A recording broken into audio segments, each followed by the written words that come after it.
먼저 네 가지 기질이 어떻게 다른지에 대해서 우리가 먼저 알아야 됩니다. 첫 번째 기질은 행동가형이라고 얘기하는데, 이분들은 항상 행동이 빠르고 문제가 나왔을 때 그것을 빨리 해결하고 싶어 하는 사람이죠. 두 번째 유형은 관리자형이라고 저희가 부르는데, 이 사람들은 모든 문제를 체계적으로 순서대로 처리하고 싶어 하는 사람들이에요. 세 번째로 전략가형 사람들은 항상 새로운 전략과 새로운 방식을 써서 일을 개선하고 싶어 하는 사람이고요. 이상가형들은 자기의 정체성을 찾는 것들을 매우 중요하게 생각하고 사람들의 관계를 매우 중요하게 생각하는 사람들이죠. 네, 이런 기질은요, 제가 보니까 어릴 때부터 나타나더라고요. 그래서 이 기질에 따라서 각자 욕구, 깊은 곳에 있는 원하는 것들이 달라진다는 것이죠. 첫 번째, 우리 행동가형의 욕구 중에 가장 중요한 거는 자유함이에요. 네. 어떤 충동이 왔을 때 자유하게 반응하고 싶어 하는 욕구죠. 사실 저희 아내는 행동가형인데, 이런 행동가형의 욕구를 이해하지 못했을 때 저는 참 아내가 왜 저런 행동을 하는지 힘들어했고, 그것 때문에 많은 갈등과 부부싸움을 했던 것 같아요. 네. 예를 들어서 오늘처럼 이렇게 와서 방송을 해야 되는 그런 날은 저희가 시간이 별로 없잖아요. 그래서 이제 같이 밥을 먹고 얼른 치워야 되는 그 생각만 저한테 있는 거예요. 그래서 저는 빨리 먹고, 그리고 얼른 제가 먹은 것들을 설거지통에다 나르기 시작을 했어요. 저는 관리자형인데, 관리자형에게 가장 중요한 욕구는 안정감이거든요.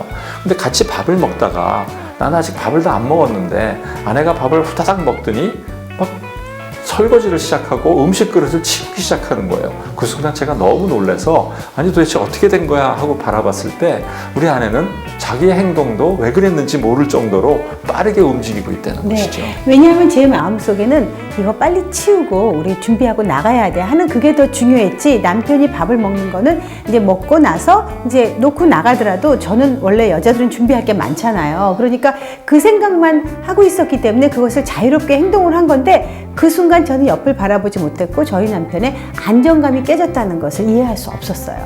저 같은 관리자형한테는 소속감이 가장 중요한 욕구이고요. 안정감이 굉장히 중요한 욕구예요. 그래서 항상 어디 소속되기를 원하고, 항상 가정이 행복하기를 원하고, 가정에 헌신적으로 일을 할 수 있는 사람들이죠. 특히 안정감이 중요하기 때문에 집안의 모든 곳이 잘 정리정돈이 되기를 원해요. 그런데 우리 아내는 정말 정리정돈하고는 거리가 멀어요. 그러니까 저는 집에 갈 때마다 저의 안정감의 욕구가 깨지기 시작한다는 거죠. 네. 저희 남편은 항상 정리되기를 원하는데 전 나름 정리했다고 보거든요. 근데 저희 남편의 눈에는 그건 정리가 아니에요. 아무튼 저는 안정감이 중요하기 때문에 정리정돈된 환경을 원하는데, 우리 아내가 오랫동안 나가 있어서 제가 혼자 있을 때 우리 집은 정말 안정돼 있고 조용하고 모든 게 정리정돈이 잘 돼 있거든요. 근데 우리 아내가 외국에 나갔다가 들어오기 시작하면 하루 이틀 만에 완전 모든 방이 폭탄 맞은 집으로 변해버리는 거죠. 물론 오래간만에 만났으니까 아내랑 같이 있는 게 좋아서 아무 말은 안 하고 있지만, 저의 안정감의 욕구가 점점 깨지면서 스트레스 레벨이 올라가고 결국은 언젠가는 그것이 폭발하고 마는 거죠. 네. 이렇게 서로 다른 욕구를 충족시켜 준다는 것이 부부 행복의 갈등을 없애주는 가장 중요한 것 중에 하나인 거죠. 전략가형에게는 성취 욕구가 있어요. 이 사람들은 더 잘하고 싶고, 더 이기고 싶고, 더 큰 일을 해보고 싶은 그런 욕구들이 있는 거죠. 그래서 자기가 지게 되거나 좀 잘 못하는 일이 있을 때는 더욱더 열심히 분발해서 자기가 시간을 들이고 온 노력을 해갖고 더 많은 것들을 얻고 싶어 하는 사람들이죠. 네. 네, 전략가형으로 하면은 저희 집에는 또 저희 아버지가 정말 빼놓을 수 없는 전략가형입니다. 지금 80이 넘으셨는데도요, 아직도 연구를 하세요. 그리고 이 컴퓨터라든지 또 이렇게 메신저 같은 것도 이 80 노인이 아직까지 하신다니까요. 왜냐하면 이 전략가들한테는 무언가를 이루고, 그리고 더 나은 사람이 되고 싶고, 더 연구하고 싶고, 이런 것들이 아주 타고난 그런 성질을 갖고 있기 때문이에요. 이 성취 욕구, 또 더 많이 알고 싶은 지식 욕구, 이런 것들이 전략가형의 대표적인 욕구이죠. 마지막으로 이상가형한테 굉장히 중요한 욕구는 자아 실현의 욕구예요. 이 사람들은 자기가 누구인지를 알고 싶어 하는 사람들이죠. 네. 내가 누구인가, 나는 왜 여기 있는가? 나는 어디로 가야 어디로 가야 하나? 네, 이런 것들이 네. 이분들한테는 굉장히 중요한 욕구입니다. 네, 그래요. 그래서 저희는 둘 다 관리자형, 행동가형이기 때문에 이 유형들을 잘 몰랐어요. 그런데 이 주변에 이 유형을 가진 부인들을 보니까 정말 다르더라고요. 이 부인들은 어느 날 갑자기 없어졌어요. 그래서 너무 놀란 거예요, 주변에. 왜냐하면 남편이 보통 때 참 잘해주던 남편이었거든요.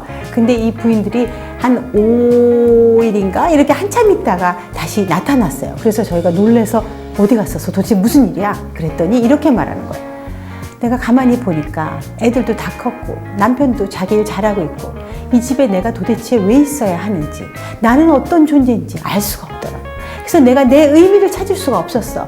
내가 더 이상 이 집에 필요 없는 것 같아서 내가 나갔다고. 이런 말을 하는 거예요. 만약 관리자 유형 부인이 있었다면 천만의 말씀이죠.